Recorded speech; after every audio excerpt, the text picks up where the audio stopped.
welcome to the Viall Files. Thank you. Thank you for having me. We are very excited to talk with you. I feel like it's been a long time coming. It has. I've years in the making. Years in the making. I actually, when the whole swinging scandal came out on the internet, I'm pretty sure like I DM'd you on TikTok. Yeah. Yeah. Yeah. And I was like, we got to get you on. And I know. At that point, I had you some were traumas to work through back then. Yeah. You're like, Yeah. like a couple years. Yeah, give me some time. Give me some years and some therapy under my belt, and then we can talk about it. Yeah, you were definitely giving different energy than Taylor at the time. Oh, for sure. Yeah. Who was obviously out there being Taylor. Gotta respect her true self and putting out the story. What was that whole experience like? Oh, like when it first dropped. Like, did you just get on TikTok one day to scroll and then you saw Taylor's post? Well, she went like, live first. So it was, I had multiple people calling me and messaging me, and they're like, are you seeing Taylor's live? And at this point, this was, I want to say like 2-3 weeks after our fallout. So it wasn't like right away. So Taylor and I weren't really speaking at the time. And so when I get on, I'm like, oh, okay. Yeah, very jarring. Even Taylor, I don't think expected it to be what it was. I think the way that she thought about it in her mind was just giving more context to something that, she never, I think when you hear that she cheated and she had an affair, obviously her mind is going to a place of, a lot of shame where she feels like there was more context that kind of led to that I think, I don't know, I just helped people understand it a little bit more. And, we've talked about that now, but I understand like her reasoning for wanting to give that side of it. I just wish maybe that she would have done it a different way. And I think even now, looking back, I think she probably would have maybe done it a different way too. But I mean, we're here now. So yeah, we are here now. So from your perspective, there were rumors about just Taylor and her relationship amongst your community, which prompted her to want to tell the whole story of the whole swinging scandal. Well, the affair had gotten out at that point. And so I guess people were commenting that she had cheated on her husband. And so I think that was a really triggering thing for her because she felt like there was a lot of context that was necessary that led her to that point. What was the state of your and Chase's relationship when Taylor went live, when all this started coming out? It's so interesting because I want to say we were in a good place, but then I feel like it was as far as surface level good goes. You know what I mean? Like we had already obviously had issues. You don't really end up in a situation like that if you don't have issues, but I feel like they weren't like a day-to-day type of issue. And so I think it was kind of those problems that we had in our relationship they were masked by a lot. And so I felt like on the surface, we were good. And the issues were also issues that we had kind of always had. Like what? I think one thing, for example, is I just felt like our communication wasn't great a lot of the time. And I feel like Chase is a very passionate person and a very emotional person, and that's for better or for worse. And I think that he has big feelings, and I think that really serves him as far as being a father goes, because he is very passionate about our children and very supportive and one of the biggest hype men you'll ever meet. But at the same time, because he's so passionate, he can be very easily triggered. He can have a short fuse. And that was one thing that was very touch and go. And he was hot and cold in that sense throughout our relationship. But I feel like, again, that was it wasn't something that was so at the forefront just because it was kind of always a reality in our relationship. And at the time when everything came out too, we weren't really participating in anything at that point. We'd already had our fallout. Like I said, this was weeks later. So I don't know. I feel like we were just kind of adjusting to life without really having the same friend group that we had, because I do think we spent way too much time together as friends. I think that the four of you, not just our friend group. Correct. Okay. I mean, the four of us too. I feel like people forget that Taylor and I were friends for 5 years, like leading up to this. Mhm. And nothing ever happened until toward the end. There was never like anything weird, or it was very like we would get together and have like DoorDash nights and our kids would hang out. And it was like a very seemingly normal friendship. And then I think toward the end of our friendship, when we like had more couples that we were hanging out with and so on, and then we were drinking here and there. And I think that's when obviously things took a turn. And I think a lot of that has to do with getting married so young and Sure. your prefrontal cortex not being developed. But Or you just like have it horned up enough. That too. You know, Yeah. it's just like, right, and experience for sure. Yeah, more experience. I mean, the frontal lobe stuff, I think, is kind of more of it's not like, when we're 22, we can't think for ourselves Sure. and things like that. But I think more realistically, like you said, it seems to be like a lack of experience now more than ever, right? Because 20, 30 years ago, before like hookup culture was what it is today, Mhm. where everyone's just kind of out there and using sex positivity as a way to just kind of Right. have sex with everybody, seemingly without consequences. Right. And yet, when you're still connected to a very conservative church and organization where there's still a lot of taboos around sex and a lot of Yes. suppression, regardless of what's happening in the outside world, Yes. you guys are still like meeting at a very young age, getting married at a very young age. You were 20 when you got married to Chase, right? So like, I got to imagine must be difficult even in the Mormon community, Right. because it's not like you guys are insulated in a bubble, No. It's not like you're not interacting with even Salt Lake City, I'm guessing, has people who aren't Mormon. Yeah, it's actually predominantly not Mormon Yeah, now. right. And Yeah. so, whether it's media, you get porn on the internet, you Yes. have all this access to these things while still trying to live this, Yeah. devout lifestyle. Yeah. I can see how temptation enters into a relationship or a group of friends. Yeah, I mean, you have so much access to so many things, but you also have a lot of expectation. Yeah. And I think that is a dangerous combination when you're involved in high demand religion, Mhm. because you naturally, as every human does, has desires, temptations, and so on.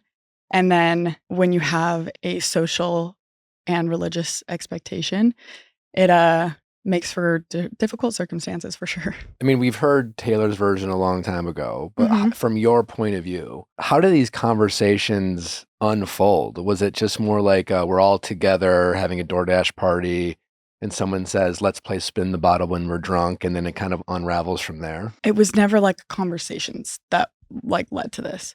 It was, we were already all like hanging out, Mhm. having drinks, so on and so forth. Or maybe like one of the guys would like dare me and Taylor to kiss or something like that. Sure. And then it was like kind of from there, I guess, is what would lead to other things.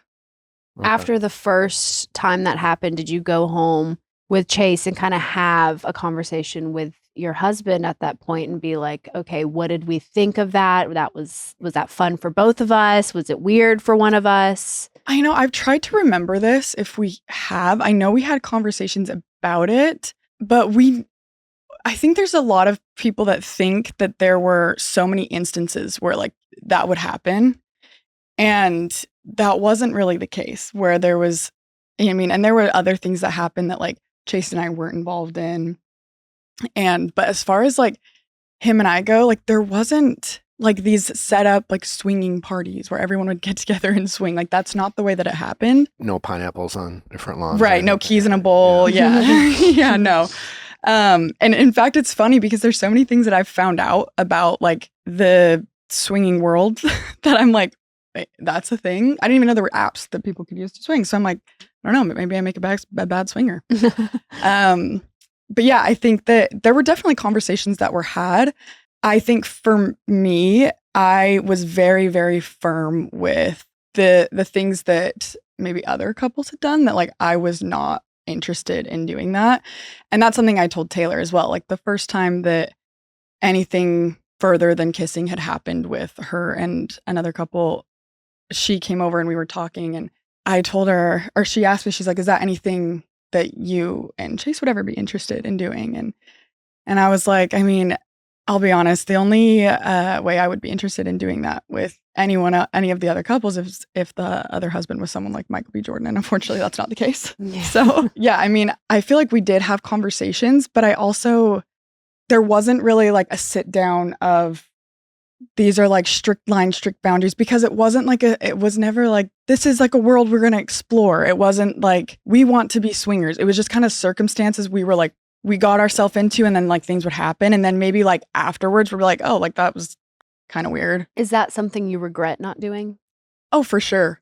I mean, I think I regret pretty much anything that happened, to be honest. But also I think that there's a lot that I've learned from it. And, you know, in some weird, twisted way, I think that there's a level of gratitude that I have for it now. Is the regret more centered around people knowing? And here we are having, you know, it's been 2 years removed, and obviously it's our first time talking to you, and it's just a relevant topic given the show that you're on. And there's still a lot. Is it centered around more shame and the fear of, like, you know, the fear that this will always kind of follow you is like a scarlet letter, or is the regret, you know, more around maybe my marriage wouldn't have fallen apart had we not partaken in this type of activity? The swinging had nothing to do with my divorce. Okay. I don't think that played a role in the slightest, actually. So I think there were other issues that led to that being more of an okay thing, I guess, in our mind at the time. But for me, I think back then, for sure, I think shame was a big part of it, because now, like, I mean, obviously I can talk about it openly. I feel like I've worked through a lot. I have regret for the way that I handled it. I also think, I mean, at the time I was going through a faith crisis that no one knew about. So I think then that happening, I'm like also dealing with having to confront that with my family on top of everything else, right? And his family as well, our friends that were Mormon. It was a lot. So I think shame was a big part of it. But to be honest, I think the biggest part was not really being true to myself. There were a lot of instances that I knew that I was uncomfortable, and I like didn't really, I wished I would have like been more firm in certain boundaries. The like cabin party where we played Spin the Bottle, we were staying there for 2 nights, and I made up an excuse that my nanny had something come up and I went home. I didn't stay the second night. Chase stayed there, and I just told them that I had to get home to the kids because I just woke up feeling like so sick to my stomach. And I was like, that was just like not me. And I think that was like what was hard for me, is that I was just like, I'm acting out of character. And that's not me saying that anybody made me do anything, but I think that's exactly it, is that I knew that that's like, you know, on me. Yeah, no, that makes a lot of sense. I mean, obviously, like what you guys partook in is untraditional kind of relationship, right? Right. It's not for everybody. No. I suppose so. Like, if you were to try it, like there might be a lot of people who might go, "Oh, I was into that. Yeah, that was a fun thing." Yeah. They discover a kink they're into, and other Yes. people might be like, "You know what? Tried it. I'm Yeah. good." Not good. You know, Right. like even some people who might like be confused about their sexuality, and Yes. maybe they make out with someone of the same sex out of pure curiosity, only to be like, yeah, I guess Yes. I'm in fact straight. You right. know? Yes, exactly. And other people might realize that they really enjoyed that experience and Right. and dive a little deeper. Totally. Yeah, so that makes a lot of sense. Yeah. After that cabin party, was that the last time you and Chase partook in any of that, or did you continue after you had felt uncomfortable? I think that was it. There was only 2 times where like we ever like kissed anyone. And there was one other instance that I don't remember if it was before or after. That was like, it was like me, they just blindfolded me and Taylor. It's all still kind of a drunken blur, to be honest. But they blindfolded me and Taylor, and like we kissed a few people, and that was either the last time or right before that time. But those were the only 2 instances where I ever did anything with anyone aside from my husband. And I think that's another thing, is a lot of people think that like we were all just, I don't know, having crazy orgies and giving blowjobs. And I'm like, no, I kissed some people. Weird, for sure. Embarrassing, absolutely. But I don't think it's what people really thought it was. And I think that's why I responded in the way that I did. Just because when Taylor initially came out on her live, she said that everyone was hooking up with everyone. And so I was like, that's not what happened. And so I think that's why I kind of was like, I was not involved, because I wasn't involved in like the sense that I feel like it was being portrayed. Yeah. And that things, makes sense. Yeah. so I think I like justified it in that sense. But what I wish I would have done and said, no, like I wasn't involved in that. That's not what happened. Like, this is what happened. But obviously it wasn't really something I ever would have come out with. Sure. So with Taylor, she had kind of like thought through what she was going to say, what the narrative was going to be. And so I was just kind of like scrambling. Yeah. And I'm like, well, how do I handle this? Because this looks so bad. And even the truth of the matter is still like weird and uncomfortable. So I'm like, I still feel like I didn't even want to be honest about what actually did happen. Yeah. And I, looking back, obviously I wish that I would have, but I think one Taylor has put out there that like couples were having sex like with each other around other couples. Is that something that happened? That was only around like Tate and Taylor for us. And it like happened, I think, once in Park City, and then like they were having sex with like an audience. No. It was like you like just in the same room with your partner. Okay. So it was like it's like you and Chase are having sex on one couch and they're having sex on a bed in the same room. Yes, like something like that. Yeah. So it wasn't like we're spectating. Okay.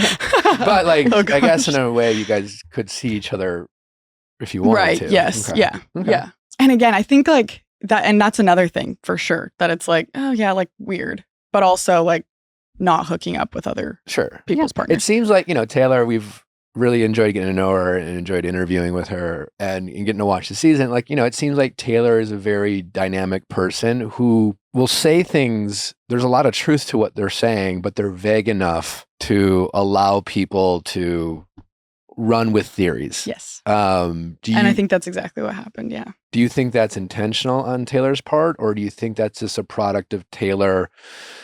She's been very vulnerable about having her own demons and her own issues she's working through. And do you think it's just a product of her just, very sometimes messy, figuring her own life out at sometimes the sacrifice of other people's being involved? Both. Yes. Okay.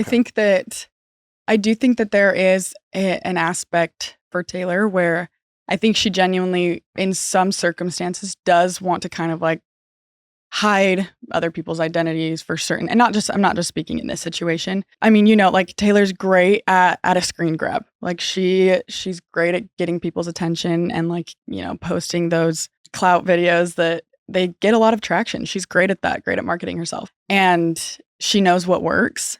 She knows what she's doing, right? And I think most of the time when she's posting videos, that's kind of the approach. But I do think like in real life, I think sometimes she will kind of try to like hide identities or be vague to like save other people's feelings. But I think it's unintentional the way it comes off. Because she can't really like expect every theory that people are going to come up with. Mm-hmm. But I do think when it comes to an online sense, I think that she does kind of have an idea of like which direction it could go or be hopeful, or at least have like a few different avenues.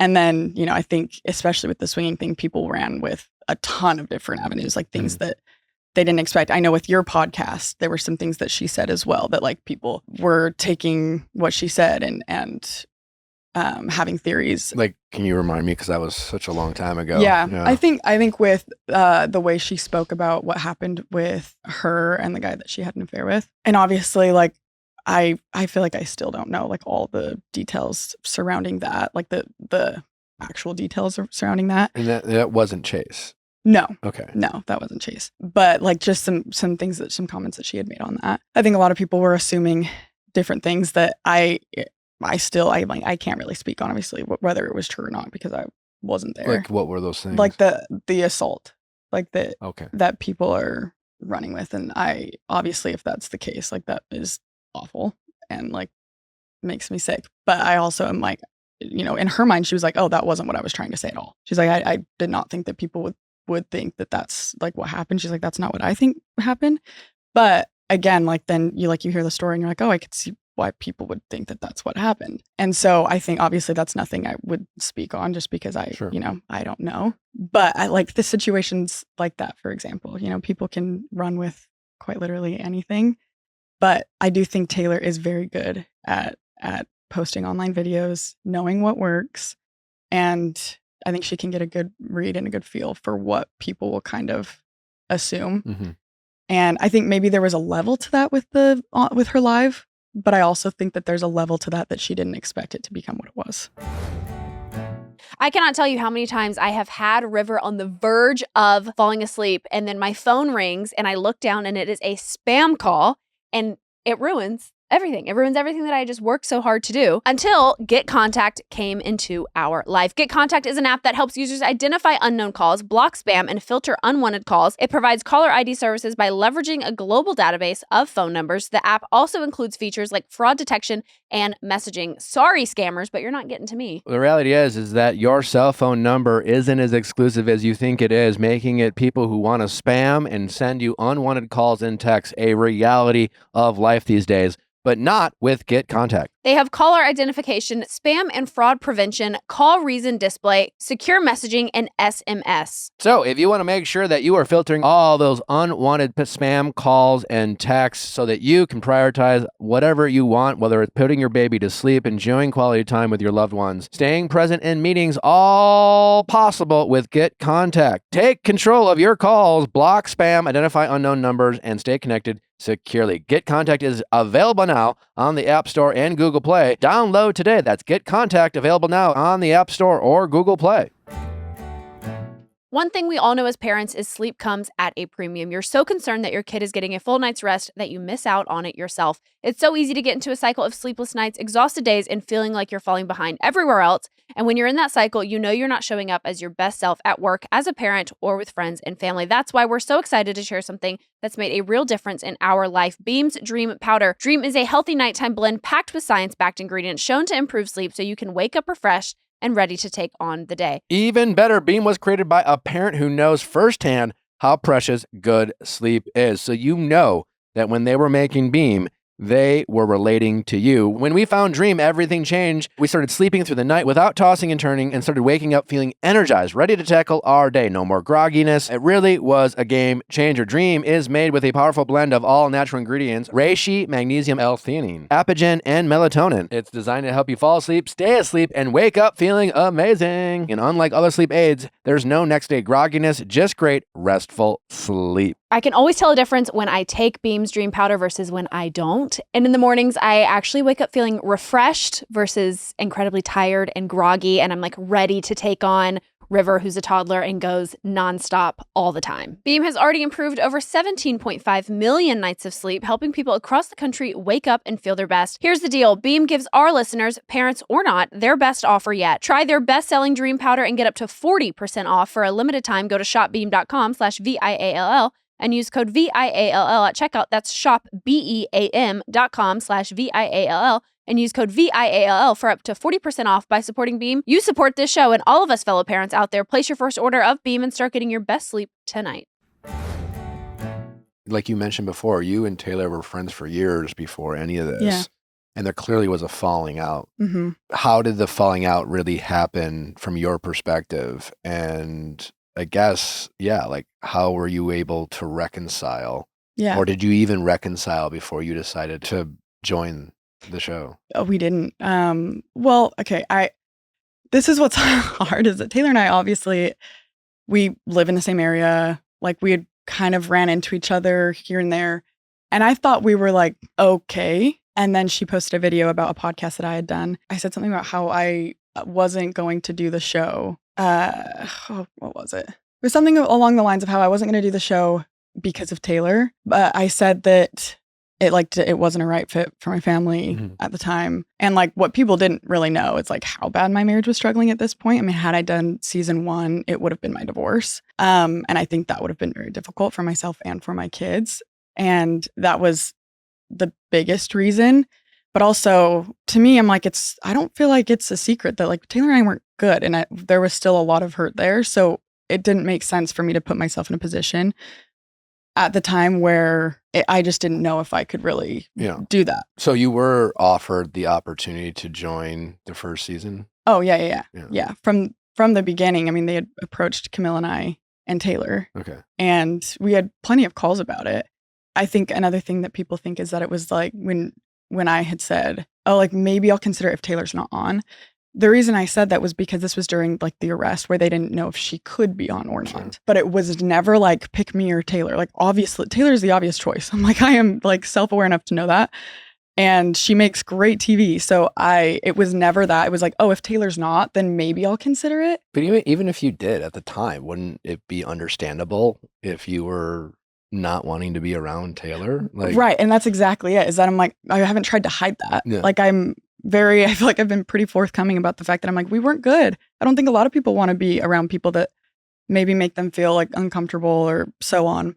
And then again, like the marriage stuff, like that played a huge role too. And ultimately, I wasn't going to know like whether I needed to make the decision before I knew like what the verdict with Taylor was going to be. So my ultimate decision was not based on that. Yeah, I did that podcast, and she was upset because I had said that I ultimately decided that it didn't feel like the right fit for my family. And she was under the impression, also we weren't speaking at the time. So this was all going through like management stuff and like things that our management, her management, my management, like are kind of conversing about. So it's not even me and Taylor having this conversation. And she had heard that I turned it down because I didn't want to be around her and didn't want to do it because of her, which I'm also like, yeah. But again, it wasn't like so what? the sole purpose. And she posted a video about it. And so I thought we were like, okay. And then she posted that video and it was very like, I was so shocked and taken back. I was like, wait. What was the video? Oh, I would actually love to find it. I think it was like it was some sort of like voiceover something, I think, at first. Because then I posted a video as like a response, which is like very unlike me. Like throughout like all the swinging stuff, everything. It's like you took the bait. I took the bait at that point. I was like, just because I think that time felt very, during like the swinging stuff, I'm like, I know like she's mad at me. There's like tensions are high, but I also was just like not okay mentally during that time. And it was hard for me to do anything on social media. I'm not really one to like do a lot of like petty back and forth videos. And like, again, like Taylor's really good at it. It's something that she has pretty much always been good at. I mean, that's why like she gained a following in the first place.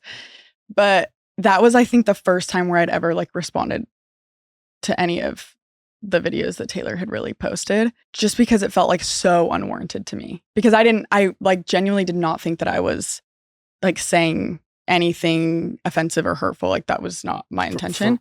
From your point of view, what was she upset with you about? That I didn't say that she played a role in my decision to not do the show. Okay. Because I just said it didn't feel like a right fit for my family. Like the scandal, like was she upset with anything you did or you're a part of that? Like almost like, oh yes. Yeah. So people, I think it gets a little bit misconstrued that I walked away from our friendship because of Taylor's affair. And that was not the case. I found out about it the next day. You know, I had to do a lot of prying and I was like, Taylor, like, obviously something happened. I'm here for you. Like, let's talk about it because, you know, we all know something happened. And after a while, she made a comment that implied that they had done something. And I was like, okay. And I remember like after the phone call, just sitting there and being like, oh, okay, like, how do I go about this? Because for me, it was never like I found out that she had an affair and I'm suddenly like, let's go like tell the world. Absolutely not. I mean, she was still my best friend. And I was like, okay, like what do I do with this information? Because it wasn't just her telling me and no one else knew. Everyone like in our friend group knew that something had happened. And so I was like, okay, let's see how to go about this. And I, you know, didn't say anything to anyone until she had opened up to Tate about it. And then like, you know, our friend group knew. But it was never about that for me. The thing was because of the whole her and Chase thing.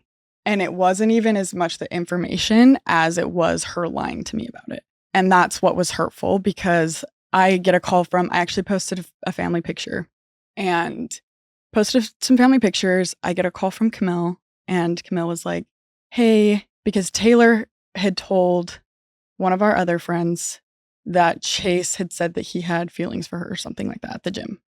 And then she told Camille and was like, I found out this information from Taylor. Like, I feel like Miranda should know. I don't know what to do with it. And Camille's like, okay, well, like now, you know, what do we do with this information? And meanwhile, like, I obviously know nothing about it. It feels like everyone around me knew everything, like, knew about it. And I just felt like I was just in the dark, which obviously was a very hurtful feeling after finding out. And that everybody knew like that information except for the one person who probably should. So then Camille calls me and she's like, hey, I just saw your family picture. I like feel like I should tell you this. Like I wouldn't be a good friend if I didn't. And she told me. And, you know, of course I immediately text Taylor and I'm like, hey, is this true? And she was like, no, like that's not true. Like that's like crazy. And then like later, like denied it multiple times again. And then it ends up becoming like this whole thing. And she came over to my house and like our friend group all came over to my house. And that was actually the night everything ended up blowing up. But that's how she ended up coming over. And then, you know, she was drinking a little bit and then she like went home with a friend and then Braden went and picked her up. And that's how like that whole thing ended up happening. But that was like the same day. We had a phone call too. Then I don't know if it's the next day or a couple days after. And initially she had said that he said that he was in love with her. And then later on the phone call, it was that he had feelings for her. And so I just felt like things like kept kind of like shifting and changing. And I just like, you know, and of course, like I'm wanting to believe my husband, but at the same time, I'm And like, you, I'm assuming, asked confronting him oh, about for this? sure. Yeah. And if, you know, And he denied it. he's denying it. And he like told me that it was like kind of taken out of context. He's like, I think like, if we kept doing stuff like this, I think that, I don't know if it was like he could develop feelings for Miranda, like I could develop feelings for you. It was something like similar to that. All in all, I don't really care at this point. It didn't play a role in our divorce. Makes no difference to me now. What's true and what's not. But I think for me, there were already like other things leading up to this that Taylor had done that I felt like were crossing some boundaries and that like had hurt my feelings a little bit. And so by this point, I think like the denying of something like that and the trying to like keep it from me, especially me being her best friend, I think that's what I found very hurtful. And then I like find out that she approached him at the gym. I found out about this during this time, but this had happened before I think Chase said that to her, I guess, allegedly. And she approached him at the gym and was like, hey, I had a dream about you last night. And he was like, oh, like what kind of dream? She's like, you know what kind of dream? And so I was like, oh, that's like a weird thing to say to your best friend's husband. And so that like, you know, just made me feel uncomfortable. And so then of course, like, no, having that in mind, I'm like, I don't know what to believe. Like, is she making it up? Did he tell her that? I was just like very confused and really it didn't have to do with the affair. And so, you know, and so many people are like, how could you leave Taylor in like such a like vulnerable time in her life? And like, she needed you. And I'm like, I needed her and I needed her to be honest with me. And like, cause I was there for her. Like I was fully prepared to be there for her throughout the affair and divorce. And I would have. And I think obviously like the guy she had an affair with, his wife is still to this day a very, very dear friend of mine. She's one of my closest friends. And so you're really stuck in the middle here. Well, and at the time, like we were friends, but her and I are way closer now. Okay. And she's always been like a very good friend to me, and I really value our friendship. But at the time, like we weren't as close, but we were still good friends. And so I think that was hard because I was also like I feel so bad for her, and like, how could you guys do this to her? But at the same time, I'm like, and Taylor's like, but Taylor's my best friend. And I'm like, I don't know, like what, yeah, it's very like middleman. What do I do? How do I handle this? That's also tough when you're like best friend or not, if your friend's doing something that you don't agree with, like that's when being a friend becomes a real challenge. Exactly. Because like, is being a friend, you know, hiding their secret? Is being a friend holding them accountable? Right. Like, is there a balance there? It can be very challenging. Right. And I think that's when I knew, again, our friend group knew something had happened, right? And there were already like things kind of leading up to that I think both of their partners were a little bit like suspicious about. And so when I had found out, I told Taylor, I was like, you have to say something because it's going to come out. It's going to come out and it's going to be better if it comes from you. And of course, although I was like, I'm, you know, in your corner, I'm here for you. I'm trying to be here for you. But yeah, it was a very difficult thing. So your friendship ended with Taylor because of what her and Chase had said or not said to each other and what she did not tell you about. That is why your friendship ended. Before your friendship ended, Taylor had an affair on her husband and you were trying to be there for her. But then all of this information about her and Chase starts coming out. And so you kind of distance yourself? Yes, but it was back to back. Okay. So it was like the phone call was like me being like, okay, like I'm here for you. Like they're gonna find out. So like it's gonna be better if it comes from you, which is what she did. Like she was ultimately the one who went to her husband and opened up about it. But that was like boom, boom. So it wasn't like she had the affair. It came out. I was like, there and then you got her. A call from Camille. It was, yes, that was all like in the span of, I don't know, like a few days or so, I want to say. So it wasn't like I was like there for Taylor for weeks and then it happened. It was like all. And so that's, I think, why people also think I didn't want to be friends with her strictly because of only the affair. And then how long after you had stepped away from your friendship with Taylor because of her and Chase did she go on her TikTok live and announce about the swinging? 2 weeks, I want to say. Okay. Yeah, it was about 2 weeks, I would say. Okay. Wow. Do you think you and Taylor are now on the same page of that timeline or events of that whole situation? Yes. Okay. But like if she listens to this episode, is she going to be like, yeah, okay, sure, yeah, I guess. I mean, I hope so because we've talked about it. Okay. And I think there was just the number one thing, and Taylor will agree with this too, that I think was an issue and has been an issue multiple times for multiple reasons, not even just the whole swinging thing or whatever, is we've had the worst communication through it.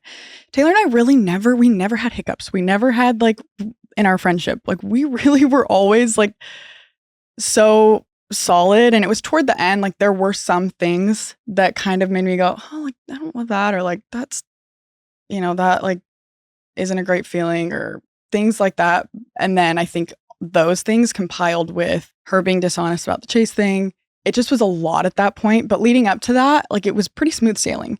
So it's not like we have, the natural ebb and flow of a relationship that you have with anyone where there's ups and downs, resolution. Like we didn't really have like downs. It was really pretty consistent. And so I don't think we really knew one another's communication skills and, what was our strong suit and what was not.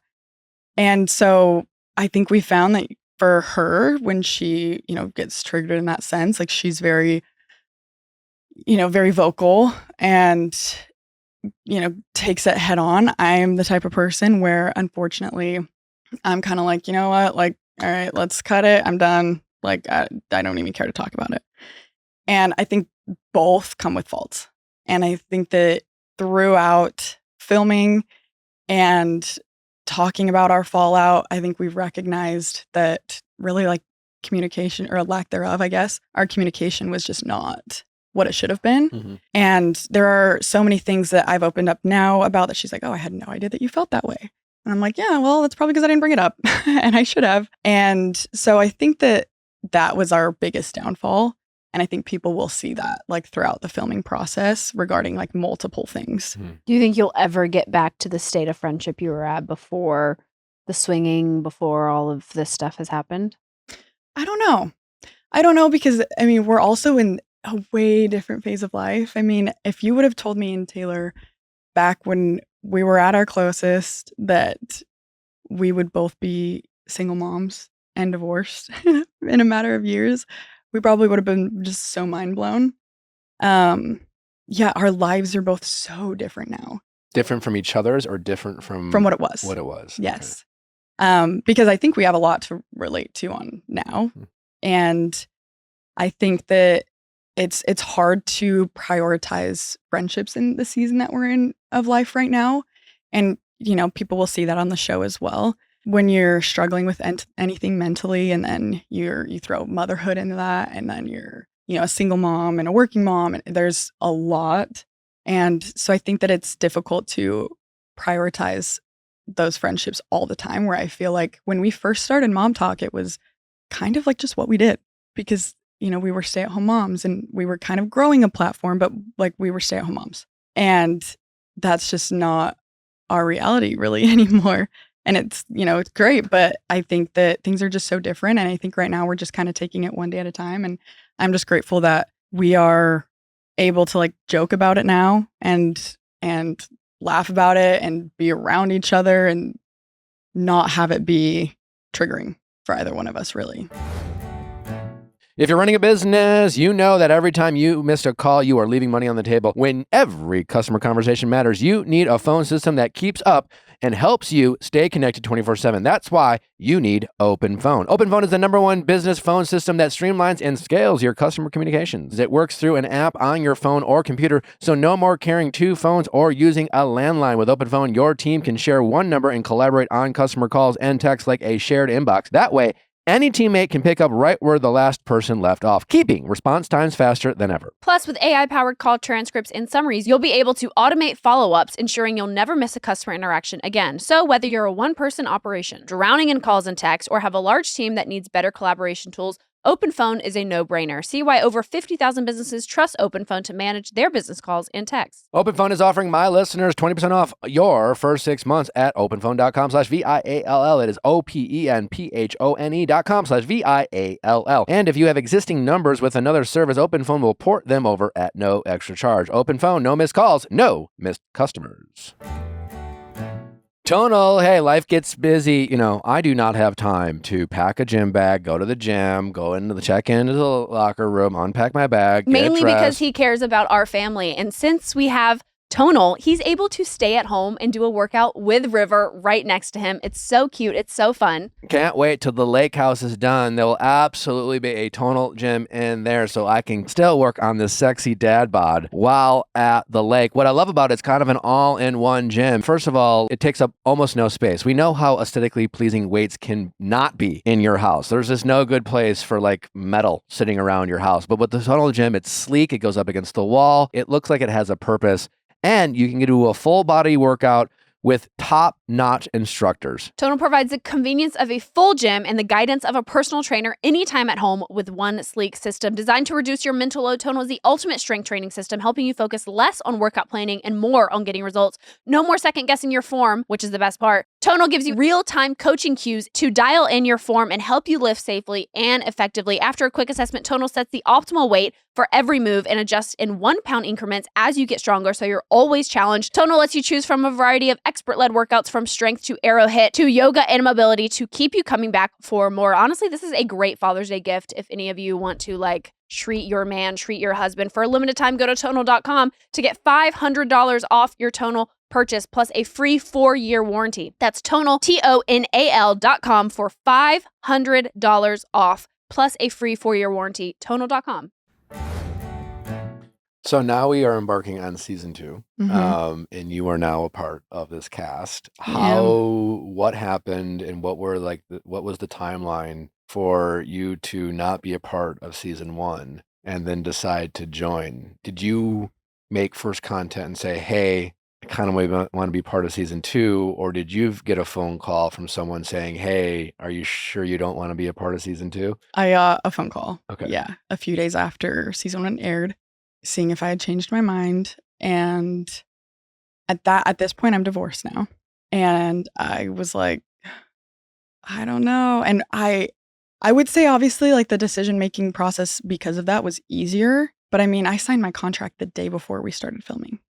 I was like so all over the place with making the decision.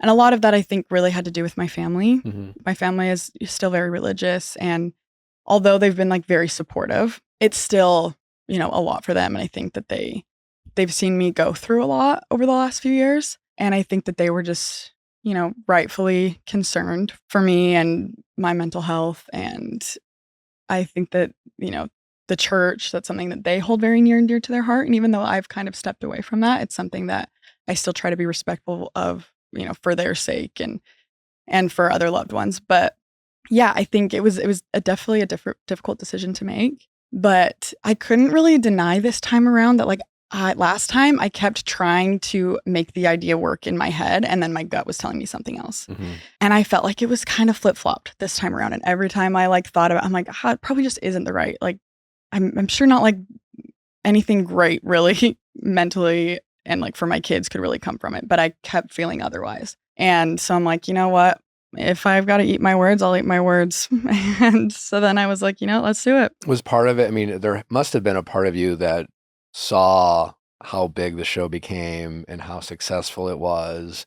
And certainly after season 1, it still seemed like the dynamic of the group was relatively positive, minus like it seemed like Whitney was kind of been on the outs from the group. It was a relatively like non-toxic environment, at least that as a fan or someone who interviewed the ladies, that was my perception of it. So like as one of the OG moms of Mom Talk, I mean, there must have been a little of like, not resentment, but like, I don't know, like, why am I missing out on something I helped originate? Right.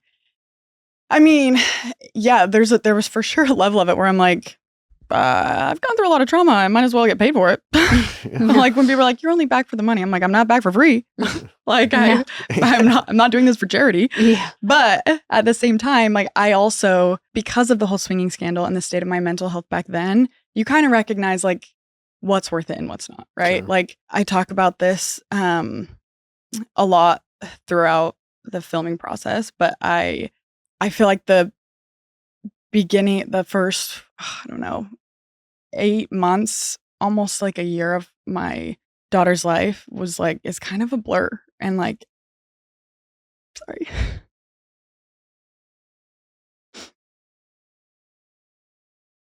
I just didn't want that to happen again. Yeah. Why was it a blur? That was during all like the swinging stuff, like coming out. And so I was just so disassociated. And I think like thinking back now, that's like regarding my kids, like that's the part that is still a little bit of a wound for me because I don't feel like I was fully myself. And in turn, I don't feel like I was fully a present mother. And so a big concern of mine was like getting back to that, even though like I'm like, this could be great for my kids, right? I'm a single mom, like being able to really, first of all, like hit the thing with Taylor head on once and for all. That was like almost an empowering feeling, but also I was very fearful, just like I was very fearful of when everything first came out. However, I had a fear that I would end up back in that state again. Sure. And especially this time, not being in a partnership and being a single mom and having to my kids depend on me for everything. And I go through it alone. Yeah. And go through it alone. And like, obviously, Chase and I had our issues, but also like we had a lot of strong suits as well. And I do feel like we were very much there for each other during that time in a lot of ways, regardless of like my hurt. I think that he did show up for me in ways that I needed at the time. So I think that was a big fear for me, is like, what if it doesn't go well for me? What if I do get bad at it? Or because really, I mean, I think a lot of people are expecting to see more about the swinging stuff on season 1, right? But that wasn't really, it was mentioned, but it wasn't really a lot. I knew that if I was like coming on, it's going to get brought up again. It's for sure. And I was like, I'm not going to do it unless I'm fully prepared to do that. Yeah. And at this point, like I'd already done like some therapy. I'd already I felt like I'd worked through a lot. And I feel like the difference between season 1 and season 2, like where I was at was astronomical. Even though it wasn't like that big of a gap, I think through my divorce process, I feel like I changed so much. Yeah. No, it makes a lot of sense too. Just it's a challenge with the world that you're a part of, because there's a lot of excitement, fascination, privilege that comes with being on TV, being an influencer. It's a job for sure. We gripe at opportunities. It's like, oh, I gotta do this. Yes. When you compare it to real work. Yes. If you've had, I'm not sure about your background. I imagine you've had some real work. Yes. Nally, before she got into this world with me, was an accomplished surgical technologist. I was an accountant. So when you think about that, it's like it doesn't feel like real work. And then there's a guilt associated, like you have, of like, well, if this thing I choose to be a part of affects my life in any way negatively, then I asked for it, then I deserve it. And that's exactly how it feels. And things like that, because of the privileges, it's like no, that's exactly am I right. selling out, it's like, that's exactly how it feels. And the thing is too, is that I'm like, I think when you have like even a taste of that, like when you have a social media platform, right? And then there's a whole scandal involved. You get enough of a taste of it to realize that like it wasn't for me making the decision to do the show. Was money an aspect of it? Absolutely. But the fame scared me. Like that's not something that I was interested in. So I had to weigh like, what do I do? Is it worth this? Is it worth? And ultimately you don't know. And that's kind of the hard part is you're going into it knowing that it's a gamble. But, I think even in the podcast that Taylor listened to that I did a while ago, I said something about how I already like was exploited on the internet for when I didn't ask for it. Like, I don't know that I want to ask to do that again and put myself in that position. Sure. When I'm choosing to put myself in that position. Last time I didn't. Yeah. So then it does definitely feel like, that it comes with privileges and I'm fully like aware of that. But it is kind of like when you complain at all or the hard parts I'm away from my kids this week for a full week. I've never in my life been away from my kids for a full week. And I was very emotional about it. But I'm like, there are so many people who have to be away from their kids for so much longer and people who have to go to work every single day and take their kids to daycare. So then I'm like, I don't get to be sad about it because I chose this. But then it's also like you still have that emotion come up, it's a mindfuck. It's a whirlwind. Yeah. Yeah, it's definitely a whirlwind. What conversations do you have with Chase prior to saying yes to coming on the show? I mean, Chase doesn't really, one thing you know about Chase is he just really doesn't give a shit about like a lot. He either really does or he like really doesn't. Again, being the passionate person he is. And regardless of everything that him and I have been through, I will say like still to this day, Chase is one of the most supportive people in my life. And he was very like, if you like choose to do this, like I got you, support you. And I think that he's been supportive in me doing it the way that I want to do it. Obviously, like I will say one of our biggest strengths as a co-parent relationship is that we do not speak negatively of one another to really, you have your people you vent to, obviously, but in front of our children, online, nothing like that. Yeah. And though it's hard sometimes, especially when I'm like, I still want to be authentic to like my truth and my reality. Sure. But I also want to protect your kids. Yeah, I never want my children to see me talking shit on their dad online. Yeah, you can you can be an authentic person and still have your boundaries. Right. Like Natalie and I have this show, like, sure. I hope that our audience thinks we're open and is happy with what we choose to share about our lives but like we don't share everything, nor do we feel like we need to or want to. And when it comes to fan, fan is short for fanatic. And, I appreciate fans, but sometimes not all fans are the same. Every fan has different expectations. Right. I think the challenge with social media is that fans have this perception of this incredible access to you, and you have access to them through DMs, through comments. Yes. They think they're entitled to the information sometimes. And then our brains feel like, oh, well, we want, again, there's that, I need to be grateful for this. Yes. This is a dream come true experience. Like I can't lose my fans. So I have to make sure that like I am almost in a way acknowledging them or listening to them or, am I, and it can definitely be a real 1,000%. Right. Yeah. fuck. Yeah. Like I feel like I do kind of owe it to them. Like I do choose to share my life, but I also am like a human that like deserves to have boundaries and respect and privacy sometimes. And it's a hard line to toe for sure. Absolutely. Were you worried outside of Taylor, because you guys had your friendship fallout, drama, whatever, but coming into this show, you have an established group of women that regardless of you starting Mom Talk, they, I guess, took it over and really ran with it and had its success without the scandal. Yes. Were you worried about being welcomed into the group? Oh, for sure. Yeah, no, I knew that I was kind of walking into a lion's den there, for sure.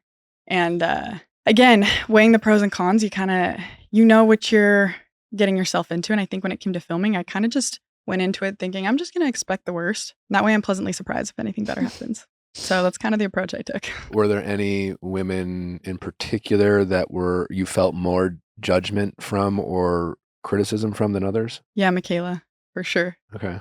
I was very surprised. I felt like she came at me pretty hard, and I was just mostly because like her and I weren't very close prior to, like I would consider us friends, but like it wasn't, a deep friendship, but more of like an acquaintance friendship. Yeah. And so it was surprising. Michaela and Macy seem incredibly sweet, but they also seem the most devout and conservative with their faith, and then simultaneously, just from a fan perspective, in a lot of the ways, seem the most judgmental. I feel like Jen is I guess probably the most Devout. devout. Yeah, I would yeah, say I don't I know. would say Jen. Michaela and Michaela aren't they is like the sinners?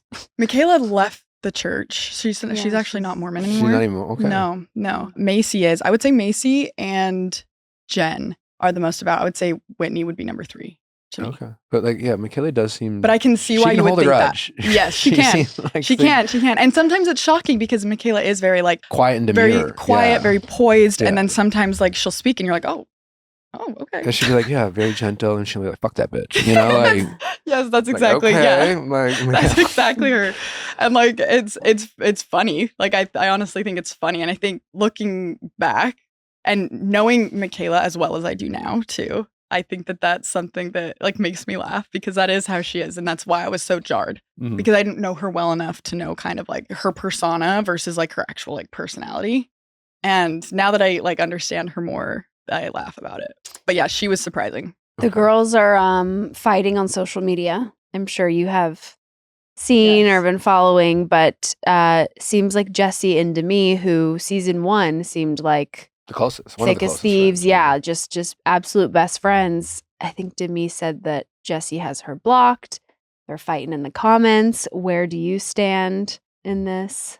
I say that I'm Switzerland, but also there is a direction I lean, but their fallout, obviously, it really is like, it has nothing to do with me necessarily. But I think when you see patterns in someone and when you see people do things to their friends, it naturally kind of makes you go, I don't love that. And sometimes like it does make you wonder, like, should I distance myself from this person?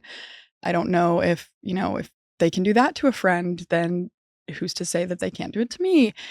And it does kind of make you, even though I might not be like, oh, like I hate this girl. I hate, it's not really even necessarily that, but it is kind of, it makes you be a little more inquisitive about it and maybe even a little more just careful. And, you tread lightly in these situations too, just because it is a lot of girls with a lot of opinions and a lot of emotions. And I think, yeah, even though I definitely have an opinion on their fallout, I think that ultimately I'm like, I don't want to be involved. I lean a direction and that's where I'm at. But yeah, it'll get messy. You'll see it get messy. You'd rather not say which direction? I don't know if I can. And I get you can't necessarily spoil anything, but like in terms of like without maybe giving the why, Okay. I'd love to know your opinion. Yeah. No, I think that when you are someone who is really fighting heavily to push a narrative, I think that it's never a good look. And as someone who was very adamant, like wasn't involved, like don't look at me, nothing happened, wasn't involved. Looking back now in my situation with the swinging scandal, I'm like, oh, I think that there was a level of projecting. Totally. Like if I'm being totally honest with myself, because was I involved in what like a lot of people think I was? No. But was there truth to it? Yeah. So then for me, I think I look at it through that lens where when one person is being very adamant, nothing happened, pointing fingers everywhere, I feel like it brings up just some questions. And I think that's kind of what Demi's doing right now, where it's like, no. And based on a lot of conversations that I've had with Jesse and with Demi, both separately, I feel like Jesse has been very forthcoming about things that happened. And the whole reason for their fallout made a lot more sense to me after hearing what Jesse had to say. So you think Jesse has been very forthcoming with everything that might be revealed in season 2? Yes. And this is at this point where like present day, where I'm at right now, my relationship with Jesse, what I know, how I've seen things unfold. I feel like Jesse has been from the time really that it even any information about anything that came out, I feel like she has really taken it head on and been very forthcoming about it from my perspective. Okay. Oh boy. Okay. Well, I guess let me ask you this. Has Jesse admitted anything to you that she did something pretty like outside that shocked you. Yes. Okay. Yes, she has. Yeah. Okay. I guess like to add to that question, it's my perception that again, like season 1, as great as it was, seemed relatively like Vanilla. not vanilla. I mean, hell, it was a hell of a season. It was Yeah. great to watch. Mhm. But a lot of the drama, like Jen and Zach, Mhm. and it followed a lot of like just the relationships or the challenges in Mormon culture with Right. young marriages and things like that. You had, Whitney kind of having a fallout with the group, and Whitney kind of almost seemed like fine with it, and she was pregnant and kind of like, you Yes. know what, maybe didn't like the drama. Season 2, it seems like Deep. yeah, Yeah. things are getting dark. Their friendships are being Manipulated. questioned. Yeah. They're ending. Who in the group do you think, and it can be multiple, it could be zero, has been most affected and changed as a result of the attention, money, fame, or success that this show has brought to any of these women? Ooh. I would probably say maybe, I mean, it's close. I think there's like multiple that I'm like, oh, maybe. But I would probably say ultimately maybe to me. Okay. Why? I think she was like a fan favorite in the first season. I think it's easy for that kind of thing to go to anybody's head a little bit, but I do think that there was a level of entitlement, and I think maybe it's totally a subconscious thing, but I think that kind of created that somewhat in her, and I don't know if going into season 2 if she thought that there was going to be like a level of immunity because of that, or I mean, when you've done one season, I think you don't really know what to expect, but you don't really know what to expect. Mhm. And I think everyone's been in it long enough, and I think at this point, even though I don't have another season under my belt, I think I've seen enough to know that no one's really ever safe. Mhm. I think relationships change when you're filming a reality TV show. There's a lot that goes into that, right? And that's not just your relationships with the people, right? There's a whole world working around you as well. And there's just been a lot that has happened that does make me feel like there was maybe a level of entitlement from having a good season that came from that. When it comes to the Jesse and Demi fallout, and thank you for sharing your opinion because I know it's delicate. Right. And you want to be careful with your words. But as you pointed out, you're leaning more, I guess, Team Jesse, for lack of a better way of saying Right. it. But you don't sound completely confident. You're open to being wrong about that? And kind of just, do you think more might be revealed, or do you feel like it's a lot of she said right now, and right now you find Jesse's version to be more believable, or are you pretty firm in your opinion, or do you think it's possible you could be wrong? Oh, I think it's possible. Yeah, I would be very shocked. Like, I feel pretty firm in my decision, but I also, I mean, I'm always open to being wrong. I think that, like, maybe it's my trust issues speaking, but I feel like I think anyone can really spin their own narrative. I think a lot of people can be very convincing. And it's hard too, because there's also like, in that situation specifically, it's not just the two of them with the fallout, right? Like there are other people who play a role in that. And then you're also hearing that side. And it adds another dynamic, right? Where you're like, okay, then you have to put that into consideration. You know what they say, there's 3 sides to every story. And so I think it would not, I would be shocked, but I guess I wouldn't say I would be like too surprised. But again, like I am pretty firm in where I'm at with that, but you never know. I mean, you never know. And when you say other people involved, are you talking about Marciano? Mm-hmm. Yeah. And there's been a lot of conversations there that You've had? all of us have had. Okay. Obviously, Taylor and Dakota's relationship, we know, is very rocky. Jen and Zach, we saw season 1, that kind of fall apart. Whose relationship do you think is kind of like next on the chopping block, from your opinion, as like the weakest? Jesse and Jordan for sure. Yeah, definitely Jesse and Jordan right now. I think that's, Layla and I were having this conversation a while ago, that I think it just confirms for me the reason why I didn't want my relationship to be on reality TV. I don't think it's, and granted, again, I think that these are all like, there are issues with all of them that were already being had, right? I truly believe that. And I think you can also see when you have a firm foundation, I think like Michaela and Macy, not to say they don't have their issues, but I do feel like they have a pretty solid relationship with their husbands. And it feels like it's been playing out very nicely and that everything's like just seemingly rainbows and butterflies for them. And then the people who already had pretty difficult issues and struggles in their relationship, those are the ones that are really struggling. And I think that when you're in this environment, it's already difficult, but when you throw in it being so public, and then you have all these people that are opinionated around you, it creates a very difficult dynamic.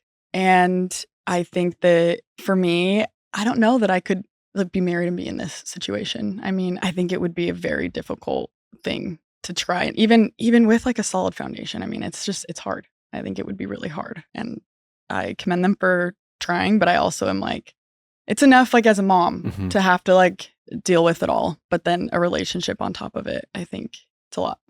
Do you think Jen's an honest person? I think when Jen lies, I think she does it in efforts to, I don't think it's with negative or manipulative intent. I don't think it's malicious intent. I think she does it because she's trying to whether like avoid some level of conflict oftentimes. But then I think what's hard is that it ends up, coming back around and then like biting her in the ass more than if she would have just been more forthcoming about it in the first place. And, I've seen that multiple times where I think that whether it's like to Zach or whether it's to the girls, she'll say something that isn't necessarily full truth or whatever. And then later it comes out and then it ends up being worse than if she would have just been forthcoming. And I get it, but I think it is something that she hopefully is learning lessons from, for sure. Do you feel like there's anyone who necessarily performs for the cameras? Like, I'm sure you've spent some time with these women off camera. Do you feel like any of them turn it on or up a notch when the cameras are rolling? I think there's a lot of that in some senses. Maybe as far as like an issue that's already being had, right? So it's the emotions are there. The emotions are authentic, but maybe like the reaction is maybe being upped a little bit. And I know like Whitney's an actor, so I think maybe she does some of that, but it's also like, I mean, she also does a good job at it if that's the case. So I do think that there for sure could be some of that, but I think that it's all coming from genuine emotions. I don't think that there's really anything that's like, I'm going to like bring this fake emotion and like try to make it a big deal. It's, coming from an authentic place that maybe is played up for some more people. Amplified. Yes. Yeah, that makes sense. I mean, that's ultimate. I mean, that It's cameras do reality that TV, when yeah. Mike's, it's just the stakes are Right. heightened. But yeah, there's a big difference between leaning in to the emotion you're feeling, which is ultimately what reality TV is, Yes. right? Like, I've covered reality TV for a better part of a decade. There's always this fascination with reality TV. And then there's always these discussions about the producer relationship they have with cast. And Yes. are they making cast do things they don't want to do? My general opinion, having, and I can't speak for everyone's experience, Yeah. and there's plenty of bad actors in any industry, Mm-hmm. but generally speaking, my opinion is like all producers are really doing is they're there to validate your most intense feelings. Yes. They're not the They're going to friend. make you. They're not the friend who makes you that goes, "Are you sure you want to do that?" No. They're not reminding you of the regret you could feel for just expressing yourself in that moment. But there's a big difference between that and literally just performing a scene. Yes. And then ending the scene and just being like, all right, well, anyways, what's for lunch? Yes. Just as if you're literally acting. Yes. And I've seen reality TV people do that in real time. Yeah. And They're I've in the also wrong seen profession, people I just guess, for that. but as far as you're concerned, Yeah. you don't really see that amongst the group. No, I do think it's exactly what you said, where people ask us all the time. And I think because of all the online drama, right? People are like, oh, I think this is fake. They're just playing this up. I wish. I mean, it's great for the show, right? It's great marketing, but I feel like the fact that people think we're just playing it up online, right? Mm-hmm. And the thing is that when you're already like influencers going into it, then online, it does kind of become like a marketing platform for the show naturally. But also it was already a marketing platform for ourselves prior to that. So I think it's kind of natural to like post those type of things and production and the show doesn't have a hand in any of that. They don't tell us what to post. They don't like any of the shade being thrown online. That is like fully and totally on everyone's own accord. I imagine they don't even want you guys doing that stuff. Well, that's the thing is like sometimes the people, they're like, can you guys chill? Yeah, like reel it in. You're gonna like, you're gonna like spoil stuff at this point, and people are thinking it's fake. But yeah, no, it definitely is just, everyone has their real raw emotions, whether it's played up or not. I think that's case by case, person by person. But what they really ultimately do is put you in situations to evoke emotion, for sure. Yeah. And they're going to put you in situations that maybe you wouldn't otherwise be in, but they're never going to tell you how to act or tell you how to feel. Yeah. Or what to do. Right. Who amongst the group do you feel like is the most misrepresented, or there's more to them to what we've seen so far? The most misunderstood? I feel like maybe just because you didn't see a lot of Layla and Michaela on season 1, I think they might be some, just because, again, like there wasn't a lot of context to their story or their backstory. And I know that they both did film a lot that incorporated some of their backstories and like traumas and things like that, but it ultimately didn't end up making the cut. So I think that they are 2 of the ones I would say that about. I also think that Whitney went about this season in a different manner. It's now, I don't know, like as far as how I'm feeling now, if I still feel this way, but going through season 2, I think that there were a lot of things I was pleasantly surprised regarding Whitney about after seeing season 1, that I was kind of impressed by how she handled it. Do you think it's growth on her part, or do you think it's her figuring out, like learning from her mistakes and gaming the system? Because she's not stupid. Yeah. I've never met Whitney. I look forward to having an opportunity to do that. And again, this is all just what I've seen on TV, Sure. so it might be completely inaccurate. But she, and I say this as someone who is strategic and I can be calculated. Yeah. And, I like to think I have a brain. Yeah. There's nothing bad about having smarts. Yes. But like, do you think her growth is sincere or more calculated? I think it's certainly a possibility that it could be calculated. Okay. I mean, I will say that I am someone who has a tendency to give people the benefit of the doubt more than I should. Okay. It's kind of a joke amongst the girls. They know that I'm that way. It's like get Miranda to forgive you. Yeah. Yeah, kind of. Which is, I think, like, that's the thing with Taylor, that it was like so crazy that it was such a, our communication was so off for so long. Cause I feel like for the most part, I am typically that way. There are like some exceptions, obviously, but I do think with Whitney, they were all concerned that I was getting close to Whitney at a time that felt convenient. And I can't say what her genuine intentions are or were. Of course, I'd always like to think that people would want to be my friend because they genuinely want to. Anybody would. But again, it's one of those things where I'm like, I don't really know. But also it's kind of like, I just shrug my shoulders and say, I don't really know. Like, it's not something I really need to get to the bottom of necessarily. It's not like, Whitney and I haven't had like as long of a friendship as Taylor and I had. And even though I feel like, we were getting close, I feel like there is still a level of me that goes, maybe like they are right, or maybe the girls are onto something, just because they've also known her longer than I have. And so I do think that there is a possibility with that, for sure. What are some signs that you've seen that kind of give you that feeling? I mean, I do think that like when it's all laid out, when Whitney kind of started to have fallouts with some of the girls, I do think that is around the time where her and I did start getting closer. It was kind of a similar thing with Demi. And at the time, it felt like genuine friendship. And I can't really even say that it wasn't. But when the other girls bring up the fact that the timing is convenient, it does make me go, oh, well, yes, maybe when you put it like that, like, I guess maybe it was. And almost like needing an ally and not wanting to feel, isolated in their fallouts and so on.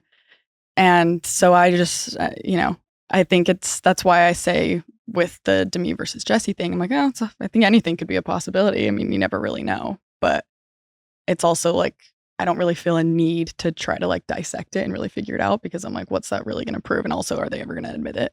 Probably not. Yeah. It's just, with this particular fallout, sadly, it just feels like there's conversations going on that are very heavy and very Yes. serious. There are. Yeah. And it seems like a real shame. Yes. It's unfortunate. Yeah. It's a very emotional thing to watch unfold. I think for some of us who are actually divorced too, Mm-hmm. and watching, their marriages be the way they are, and going through hearing about certain things that have gone on in the past, things that are going on now, it is something that, I've really tried to hold space for. It's really difficult, and it can feel very isolating to feel alone in your relationship. And that's the thing is it really proves, I think, once again, that it is reality, and that really it's hard to play up that much emotion, I guess, Yeah. is especially in your relationship when there's a lot of damage there. It's coming from an authentic place. I just want to put some clarity on, and I have this question, because the stuff is starting to get out there. Yeah, Yes. I was just about to say that. Marciano. Because she just called him a sexual predator in a comment. Yeah. So So it is out there. Demi referred to him as a sexual predator in the comments. You have your opinion about the situation. You know way more than us. When I first heard about anything happening at all, because obviously I wasn't there at Vanderpump Villa. That was before season 1 had even aired. But when we were in Scottsdale filming during season 2, that was the first time I'd ever heard about anything happening. I know that Jen had voiced some opinions on it here and there, but I didn't know really any details. Jen? So Jen was there at Vanderpump Villa. Okay. And she felt like Demi was being too flirty and was acting in a certain way that she didn't agree with. And then she brings it up. There were a few comments made about it, but it wasn't until Scottsdale when I first heard about anything that had happened. And that was also the context that I heard about it in as well. So of course, The context that he's a sexual predator. yes, that she was assaulted. This information is coming out in real time. I'm of the understanding that the accusation is around like he grabbed her in a way that she felt was inappropriate. Yes. For the people who were there, it sounds like Jen and Jess, Mhm. outside of Demi, who seem to be questioning Demi's integrity. How can they be so confident unless they were literally around her 24/7? Right. And that's the hard thing. My first impression of what I was being told was very, empathetic. I'm so sorry. That's awful. Obviously, there's been a lot of information now. And I think what is confusing is that if you take that, set that aside, right? Let's say that did happen. There are also other things that had happened that were not assault. And I think that that's what makes it very confusing. That only if that did happen, that's the only thing being talked about. Nothing else is being talked about. But also, like, then, when you hear that didn't happen, and then it makes it very confusing. And then, you hear another end of it and ultimately, like, as firm as I am, like, in my stance, I still have like empathy on both ends. It's a very it's a blurry, muddy situation, all in all. And that's also part of why I'm not like Team Jesse, like after me. I'm very like, okay, like I've seen problematic behavior. I am hearing these different sides, and I lean one way. But I think that's also with everything that you're saying, it does, it raises some questions, because you never want to be the type of person who is victim blaming or to invalidate that experience for her. It's the same reason why like I would never really like speak to, and I wasn't there. Same reason why I would never speak to like the situation with Taylor. I can hold space for it and have empathy for it, but I don't know at the end of the day. And that is what's difficult, is because if it's not true, it's also regardless of his character as a person. Because I mean, clearly there's a lot there to unpack with like how problematic he knew going into it that all of these women are married, right? So it's like if you are even thinking that there's a possibility at all, it's already like he's already disrespecting a boundary by like coming onto them in any facet, obviously, especially if it's assault. But regardless of like his character, I think making an accusation like that, if it's not true, is also very wrong. And so from what I know now, yes, do I still have like reservations of like, oh, like, well, I hope this is like actually the case. But then there's also like substantial evidence that makes certain things feel a little bit indisputable. The impression I'm getting from you is something happened between Demi and him that you're under the impression was consensual. Yes. That seems to be the biggest driving force, whether it's you or Jesse or any of the other women, that's stopping you ladies from having a hard time believing Demi. Right. And that's what's difficult. You have like two sides of not okay on different ends. And then it's also like most of the people who are having conversations about this and like talking about it weren't really there. Mm-hmm. Right. Yeah. So then that makes it hard too, because you're like, okay, well, we can't really say at the end of the day. You have to take somebody's word for it. And there are, even though like that is the case, there are also things that have come out that I feel like are evidence to support certain narratives. Mm-hmm. But it's a hard line to toe because you don't really know. You can like, again, I still feel like pretty firm in where I'm at and my belief. But I mean, yeah, and I think anything's possible. And I think some people can be very convincing. So, okay. Well, thanks for having that conversation. I know it's very difficult and all of us obviously want to be respectful. Right. And you know more than we know. Right. But you're still, as you just mentioned, you weren't there.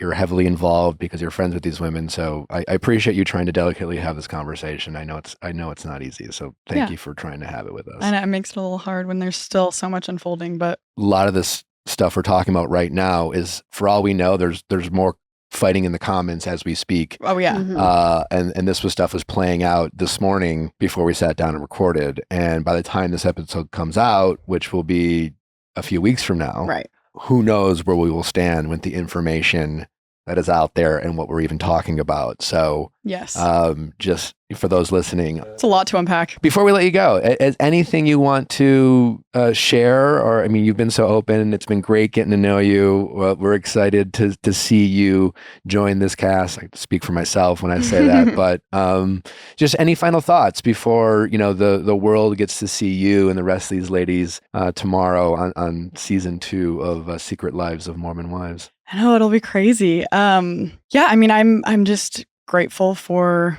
the opportunity. For better, for worse. Obviously, it comes with its ups and downs. You of all people know that reality TV is not for everyone. I guess I'll find out if it's for me. Still have yet to know that. We'll find out tomorrow. But I'm just grateful for the opportunity and with all of the chaos that comes with this group of women and all the fallouts and the resolutions. All in all, I'm also grateful for them and for the friendships that I've created. And I'm just excited for everybody to see that. Are you dating? I just got out of a relationship. Okay. So I'm not dating.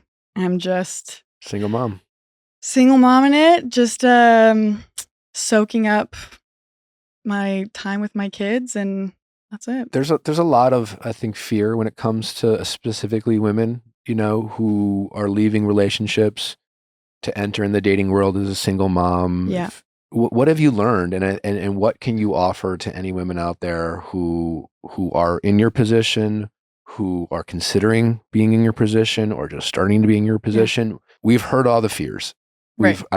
All the worries have been well documented. But what have you gained from your independence as a single mom? And what are things that you have learned to appreciate as a single mom that maybe you can share with our audience to offer them more of a silver lining and hope and optimism around being an independent woman? Oh man, I've gained me, like authentic, real, raw Miranda. I think that's something that sometimes you don't really realize how much of you is being masked. And I think too, it wasn't even for me, like just my relationship alone, because I do feel like there were a lot of ways that I was myself within it, but there were also a lot of ways that I felt like I wasn't. And also within religion and dissecting what that looked like for me, and, being very vulnerable and true to myself with where I was at with that and within my relationship. I just feel like I've really come to find a lot of myself, and I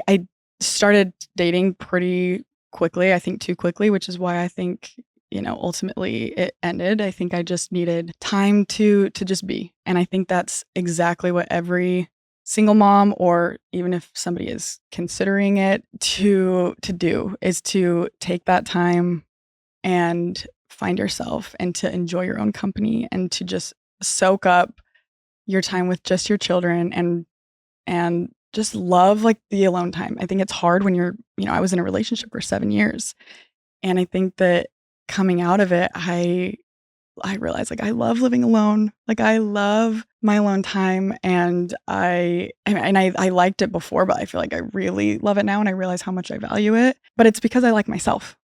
And I think that a lot of people have a hard time being alone when they don't really like themselves. And I think in this process, that's kind of what I've come to find out, is that I like being in my own head, and I like who I am, and I've learned that through all of these experiences. It's brought me to where I am. And so if I could give anybody advice in my position, it would just be to give yourself grace, but just really love your own company. Okay. Well, thank you for sharing that. Yeah. Wishing you the best of luck. Excited to see people watch you this season. And if I can offer you any unsolicited advice, like TV's bullshit, the internet's bullshit. Like the more you can, this is a time for you. I hope that whether it's your kids, even your ex-husband who you have a positive relationship with, your family, those real relationships will like center you, ground you. And the more you can focus on their opinions and completely ignore the other stuff, the Yes. better you will be, because it really, this is a job for you, Yes. and sort of treat it as such. Right. It's entertainment. Let people be entertained, Yes. and allow them to think and feel whatever they're going to think and feel, because I'm sure you've learned this already. You can't control the opinions of everyone out there.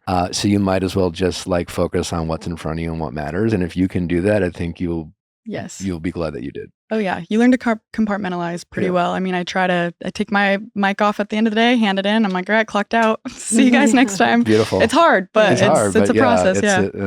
It's if you can do that, then I look forward to watching you on many more seasons to come. Thank you. I appreciate it.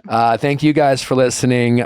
Don't forget that season 2 of Secret Lives of Mormon Wives is out tomorrow on Hulu. They're dropping 10 juicy episodes for you to binge, watch, and digest.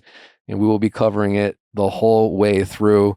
And we'll see you back tomorrow for another episode of RR with our special guests, Demi and Brett, to preview the upcoming season and get into some of the more, juicy conversations. So more to come. Good luck with that. Bye.